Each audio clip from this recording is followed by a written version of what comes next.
சொல்லுங்க சார், உங்களுக்கு கேள்வியில் இந்த வாதங்களை கேள்வியாக எடுத்துக்கிறேன்.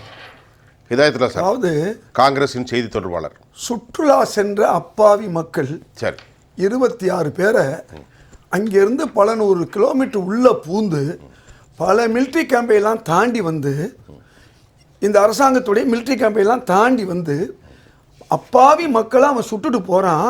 அவன் மறைகலண்டவன்னு சொன்னான். ரொம்ப வெக்கப்படுறேன், வேதனைப்படுறேன். அவன் என்ன இவ்வளோ தூரம் பண்ணவனை விட்டுருக்கலாமா? நான் கேட்குறேன், இதை செய்கிறதுக்கு 16 நாளா? அன்னைக்கு புல்வாமாவில் 41 வீரர்கள், நம்முடைய இராணுவ வீரர்கள் கொல்லப்பட்டார்கள்.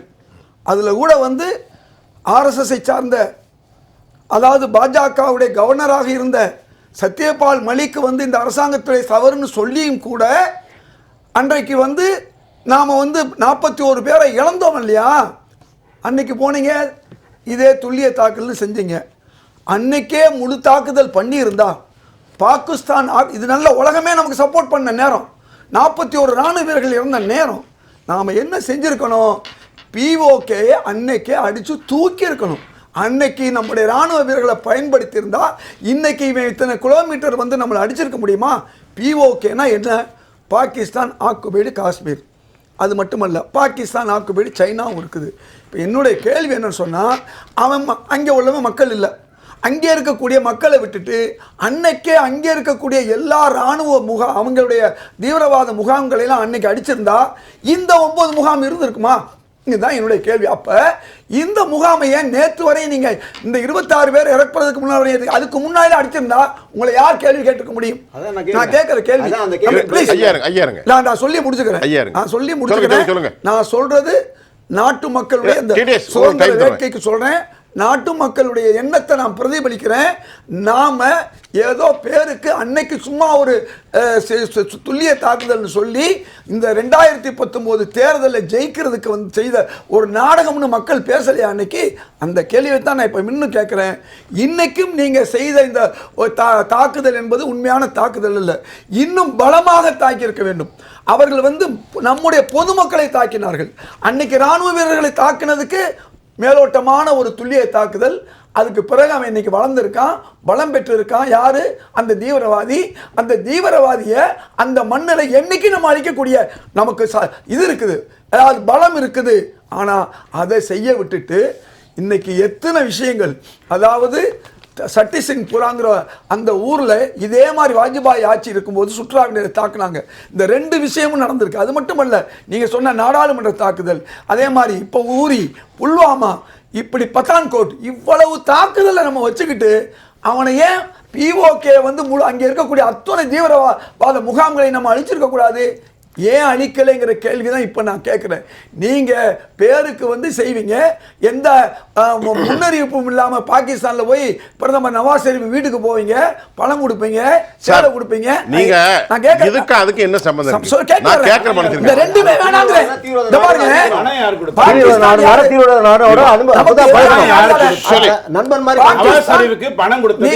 பாகிஸ்தான் நம்ம எதிரான நாடு தானே. நீங்க என்ன செஞ்சிருக்கணும்? நீங்க, நான் கேட்கிற கேள்வி இதெல்லாம் இந்த தாஜா பண்ற வேணாம், கூஜா தூக்குற வேலை வேணாம் தான் நான் சொல்றேன். 2 வேலையும் வேணாம். நீங்க நம்ம மக்களை தாக்கியிருக்காங்க, நம்ம ராணுவ வீரர்களை தாக்கியிருக்காங்க. நாம என்ன செஞ்சிருக்கணும்? இதை விட சிறப்பான பதிலடி கொடுத்துருக்கணும். நீங்க பாகிஸ்தான் மக்களை தாக்க வேண்டியதில்லை. அப்படின்னா ஏன் சிந்துவை வந்து ஒரு நாளைக்கு மூடி இன்னொரு நாளைக்கு இன்னைக்கு திறந்து விட்டீங்க? ஒரு நாள் மூடுறீங்க, அடுத்த நாள் சிந்துவை திறக்கிறீங்க. சிந்து நதி, இது என்ன விஷயங்கிறேன், இது என்ன செய்தி இந்த உலகத்துக்கு போகுது? நீங்க என்னைக்கு சிந்து நதி மக்களுக்கு எதிரான வேலையை பண்ணீங்களோ உலகத்தில் நமக்கு எதிரான ஒரு குரல் வச்சு இன்னைக்கு நம்ம தாக்குறோம், உலகத்தில் ஆதரவான குரல் வரும். இன்னைக்கு அழகா சொன்னாரு திரு ஜேவியர், என்ன சொன்னாரு? எந்த விதமான நம்முடைய ஆயுத பலம் இல்லாத நேரத்தில், விமான பலம் இல்லாத நேரத்தில் இந்திரா காந்தி அவர்கள் 2 பாகிஸ்தானா இருந்ததை ஒரு பாகிஸ்தான் ஆக்கி ஒரு பாகிஸ்தானை தூக்குனாங்க இல்லையா? இதே வாஜ்பாய் அவர்கள் என்ன சொன்னாரு? பராசக்தினாரு, மகாசக்தினாரு இந்திரா காந்தி. எதுக்கு சொல்ல வர்றேன்? ஆக ஒரு பாகிஸ்தானிய 2ஆ உடைச்சு நம்ம தூக்கி எறிஞ்சிருக்கோம். லட்சக்கணக்கான பாகிஸ்தான் வீரர்களை கைது பண்ணியிருக்கோம், பல பேரை சாவடிச்சிருக்கோம். அந்த வேலையை நாம செய்திருந்தால் மோடியை பாராட்டலாம், எல்லாம் பாராட்டலாம். ஆனால் இப்போ வரவேற்கிறேன், இன்னைக்கு இந்த பிரதமரை நான் வரவேற்கிறேன். நான் மட்டும் இல்லை, எங்கள் தலைவர் மல்லிகார்ஜுன கார்கே, ராகுல் காந்தி, ஏன் உமர் அப்துல்லா இன்னைக்கு வரவேற்றிருக்காரு.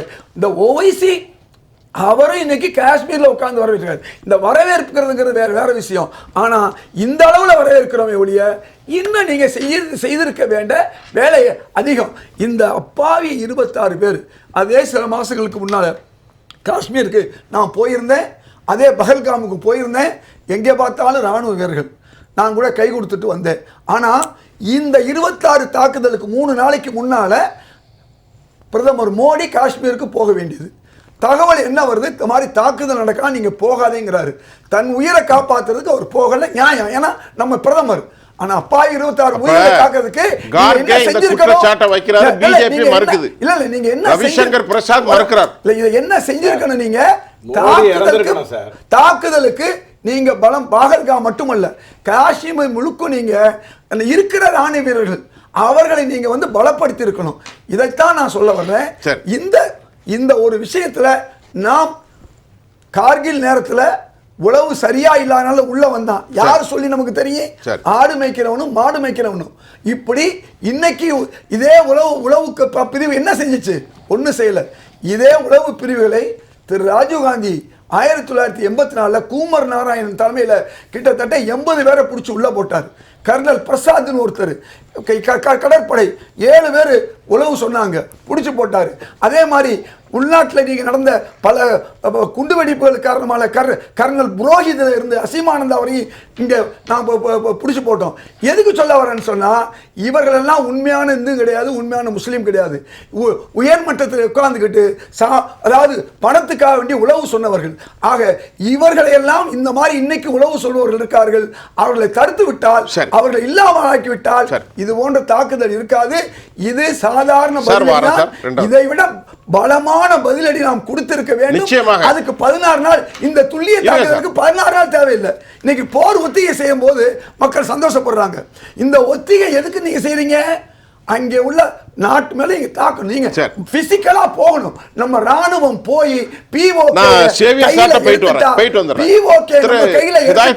தீவிரவாத தாக்குதல் இருக்கவே இருக்காது இனிமேல். ஒரே நிமிஷம் மீண்டும் சொல்றேன். சரி, ஒரு நிமிஷம். ரத்தம் நமக்கு கொதிக்கணுங்கிறது வாயில மட்டும் இருக்கக்கூடாது, செயல்ல இருக்கணும். சரி, புல்வாமா அன்னைக்கு மட்டும் துல்லிய தாக்குதல் ரஃபேலே இல்லாம போய் தாக்கிட்டு வந்தோம்னு சொல்றோமே. இன்னைக்கு நம்ம ரஃபேல் வந்த மாதிரி அந்த ரஃபேல்ல நீங்க ஒரு சீல்டு ஒரு கவரை கொண்டு போய் கொடுத்து அன்னைக்கு நீதிபதிகள் வாயடிச்சுங்கிறது வெளியில பின்னால வந்துருச்சு. எப்படி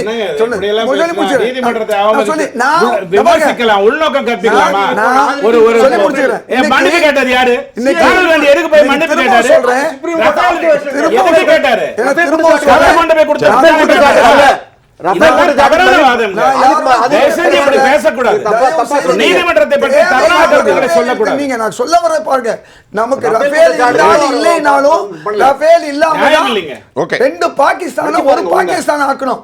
இன்னைக்கு சொல்றேன். அது மட்டுமல்ல, இன்றைக்கு வந்து இதே பாகிஸ்தான் உருவாகிறதுக்கு காரணம் யாருன்னு நமக்கு தெரியும். RSS 1938 தீர்மானம் போட்டது. நீங்க வேற கதைக்கெல்லாம் போகாதீங்க. இதெல்லாம் வேற சொன்னது அத்வானி, பாஜகவுடைய அத்வானி. பாகிஸ்தானை உருவாக்கி இருப்பாருன்னு வேணா சொல்லுங்க, நாங்க பயந்துக்கிறோம். பாகிஸ்தான் உருவாக்கினது யாருங்க? பாஜக.